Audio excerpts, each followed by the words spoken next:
எல்லாருக்கும் வணக்கம். எல்லாருக்கும் பிடிச்சமான ஒரு கருவாடுனா நெத்திலி கருவாடுங்க. அந்த நெத்திலி கருவாடு தான் இன்னைக்கு எனக்கு லஞ்ச். அது எதோட? ரசத்தோட. ரசமும் நெத்திலி கருவாடும் சேர்ந்தா காம்போ ரொம்ப சூப்பரா இருக்கும். சாப்பிட்டு எப்படி இருக்கும் சொல்லலாம் டேஸ்ட். அவ்வளவுதாங்க. கொல கொலன்னு ரசம் ஊத்தியாச்சு. சூப்பரா பொரிச்சு எடுத்தாங்க பாருங்க. பொன்னிறமா இருக்கு நெத்திலி. இந்த நெத்திலி தாங்க பொரிச்சு இவ்வளவு சூப்பரா எடுத்திருக்கு.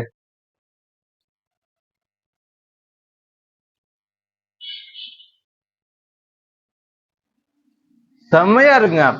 அதாவது இன்ஸ்டன்டா ஒரு கருவாடு செய்யணும், ஒரு சாப்பாடு செய்யணும்னா ரசமும் இந்த நெத்திலியும் ஒரு சூப்பரான காம்போங்க.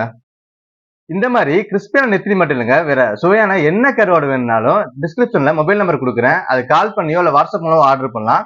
அப்படி இல்லை அப்படின்னா www.pepifishing.comல கூட நீங்க அவங்க ஆர்டரை பிளேஸ் பண்ணலாங்க.